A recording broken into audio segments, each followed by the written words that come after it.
Hi folks, we're Mike and Tricia, and we've driven from the UK to Portugal, where we're exploring locations on and around the N2 tourist route. In this episode, the heat is on as temperatures soar, and we're out and about in the daytime heat. We find new sights to see and have a laugh along the way. Loving it! But how will we stay cool in the van, and should we consider aircon? We're moving on to pastures new. Tricia has just been planning the route on her phone. I think she knows where to go. Glad one of us does. And Kira's in her seat as well. I'm just going to check she's buckled up okay before we hit the road. See? That was a great little stay over at Coimbra, wasn't it? Yeah, it was really good. You like it as much as me? Yeah, so good. We stayed twice. Yeah, we did. I loved the falls and I loved the Roman ruins. Have to ask though, I mean, what did the Romans ever do for us, eh? Built roads, Well, apart from building roads. built baths, Yeah, baths, I'll give you that one. aqueducts. Admittedly, there was aqueducts, but apart from baths, aqueducts and roads, what did the Romans really ever do for us? Did they not give us democracy? They might have done. Apart from that, though, the Romans have did diddly squat for us, have they? Can't beat a bit of Monty Python, can you? No. The road that we're on now is not actually the N2. We are more or less following the route of the N2 from north to south, but if you want to go and see some of the really special places, such as the Roman ruins at Coimbra, then you have to stray from the path a little bit. And that's what we're doing again for this little trip. We've found a historic site that we want to go to. And that historic site is Castello de Montaltimore, but as we arrive, we realise there's a problem. It's not really very good news for us. It looks like it's flooded. The road is certainly flooded, the river is high, there's a bridge that takes you over to the castle. It's not going to happen for us today. The TV crews are out. It must be quite big news around here. But I'm just going to have a little walk down and see the extent of the flooding here. I knew that the rain had been bad. I didn't realise it had been this bad. This road and parking is just completely flooded. It is a very impressive looking castle there, perched up on that rock. In the background of the blue sky and the fluffy clouds, it looks really, really good. I'd like to have visited that today. Well, I think we'll just have lunch here. We might as well. We've come all this way and it is a nice spot. Up on the bank here, I can see there's lots of cactuses up there. I'm certainly getting a feeling of being further south in Portugal now that I'm seeing all of these. Okay, then here we go. We're just going to leave this place for the TV cruise. We'll just head on to the next stop, eh? Yeah. Wherever that's going to be. Probably another car park. Bye, castle. Get you next time. We've reached a small village called Vila Nova da Barquina, but getting to the car park here is easier said than done. Oh, okay. Well, okay. You'll just need to go that way. Right, so now they're digging the road up. Be careful on this bit. Hopefully we can just squeeze through. And we want to turn right around to the left. There's a car here. You can get us out of this, I'm sure. It's tight. There's a pavement there. Yeah, there's a pavement, but it's quite low. You might just need to bump up it with the back wheels. That's it. Easy, does it? Yeah. That's it. Well done. That was really tight, that was, but Trish did well to get through it. It does look nice though here. There's water and there's green.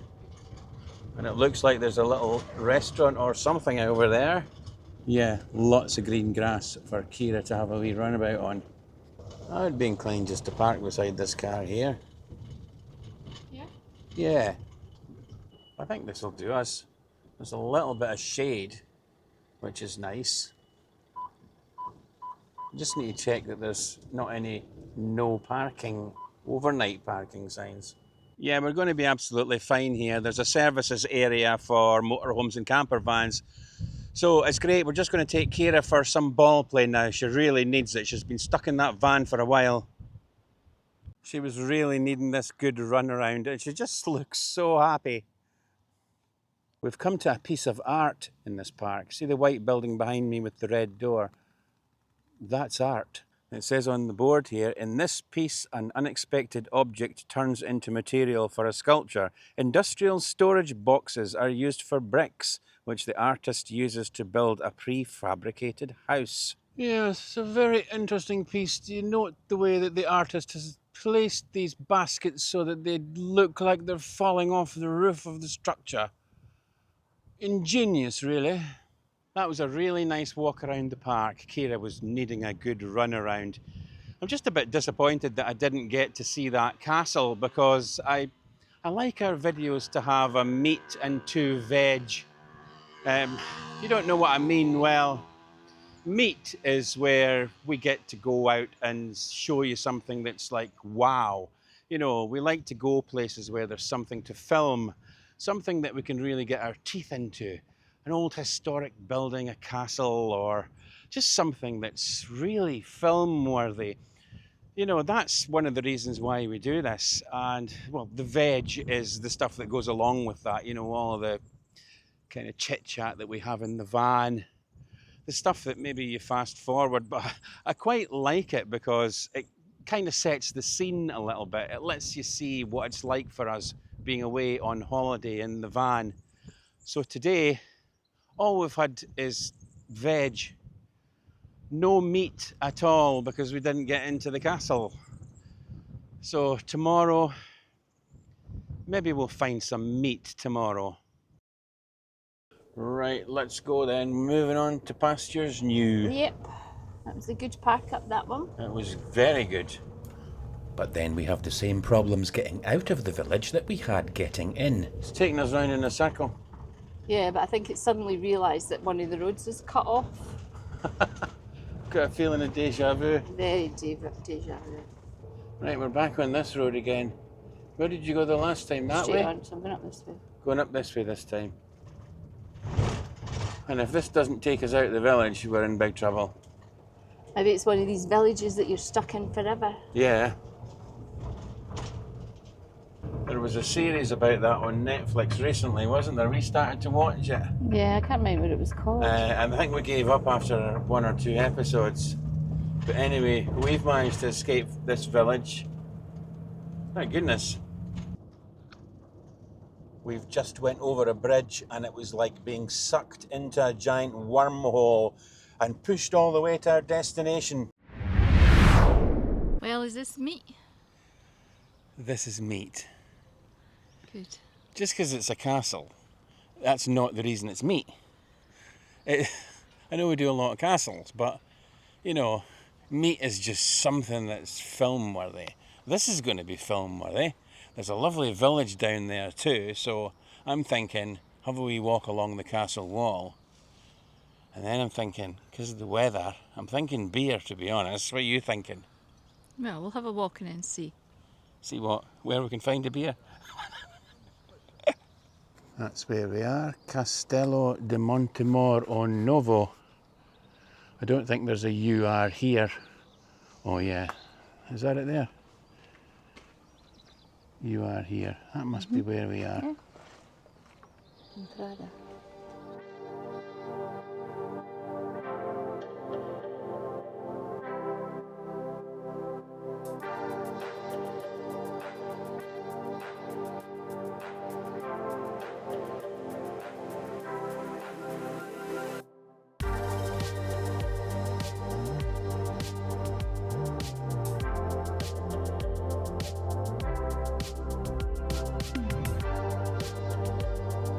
The castle of Montemor o Novo was built in 1203 and originally sheltered the town within its walls. It was here that the explorer Vasco da Gama finalised his plans to sail to India in the late 15th century.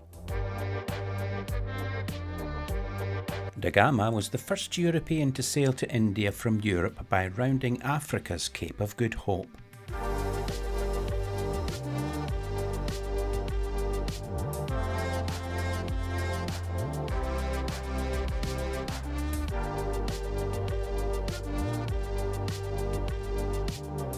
In 1755, an earthquake struck and destroyed many of the walls, which were rebuilt from the 18th to the 20th centuries.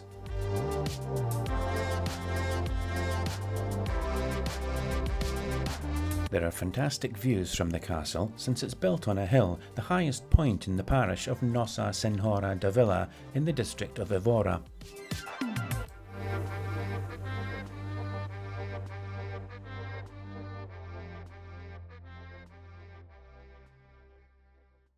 Right, there's two ways that we can go. We can go that way, or we can go that way.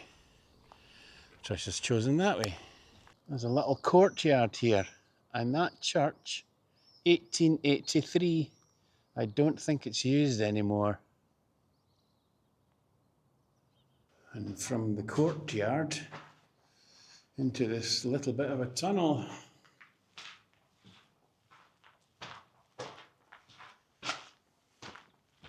Oh, this is nice. And it's olive trees as well. There's another wee church through here. Oh. The Church of St. Thiago, and there's something going on inside, so we're not going to disturb them. We're just going to carry on with our walk. Trish is up here. Quite steep, these little steps. Oh, there we go. There the two of them are. What's the view like from up here? When you look out over here, you can see a couple of really old buildings, like that church in the middle and one building away further over. But however, everything else looks very new with their red tiled roofs and their white buildings. You have to be very careful walking in these walls. It's very uneven. Very beautiful though, looking out over onto the landscape. It's a bit like walking round York when we did the York City walls. But I would say the view here is much, much nicer. And the weather's gorgeous today. And I've just came round the corner here and there is a stunning view right out over the valley. Right, Trisha is going to be mega careful because the stairs over there, they're extremely steep. Right, let's have a look, because this does look a bit scary. I am not. Oh. No, I've got it. Aye, okay. It's not actual stairs, it's just a slope for the bit of the wall that we're on. Anyway, that's enough of that. Let's just back off of here. Let's get off of this bit. Make sure you stay right into the side. This is the best place to be, at the wall, because it's actually quite scary. It's higher up than it looks. From the other side, you get a much better view. Nothing down that way. So we're going to head back up this way, continue walking around the castle wall, eh? Get a drink, Kira. There, Kira. Kira, get a drink. There it is, look. There you go. She's not sure about that, is she? No. All that's left of the little dwelling houses, all the people that worked in the castles and the kitchens and in the gardens, they would have lived here. This is pretty much all that's left of their dwelling houses. This area was a 15th century marketplace, so people would come here to meet, have a blether. The children would come here to have a play. There's one of them there. I need a push. You need to give me a bronco. Do you know what a bronco is?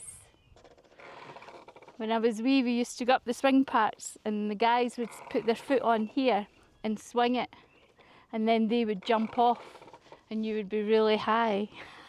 It's called a bronco. Oh my gosh!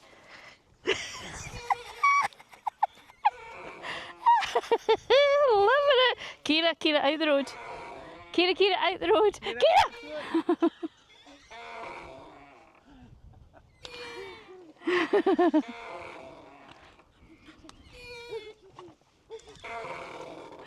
This definitely takes me back to my youth, but I don't remember that kind of sicky feeling on it. Must be getting old, right enough.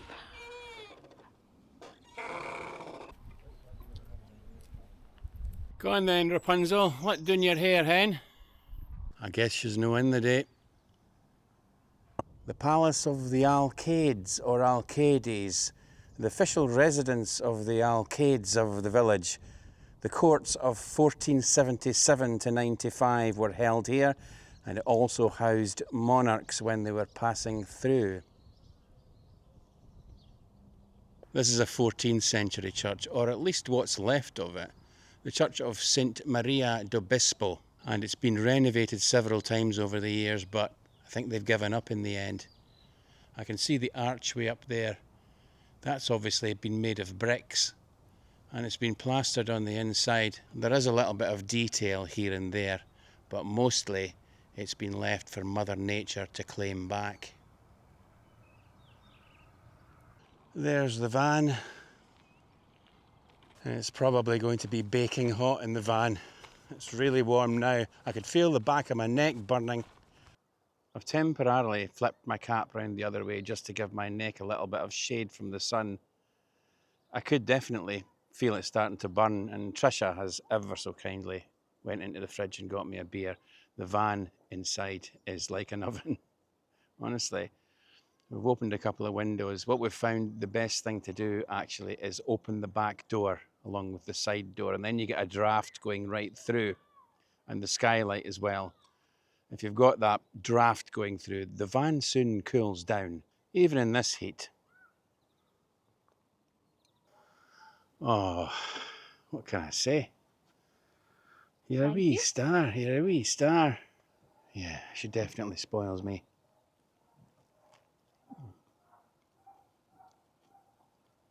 Spoils you too, Kira.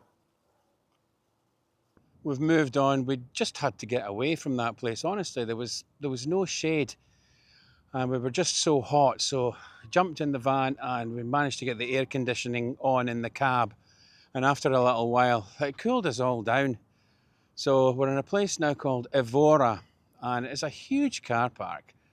I mean, absolutely huge, and it's kind of sandy. So I've got into the beach spirits and got the shorts on and the Crocs on, and that's helped me to cool down a little bit.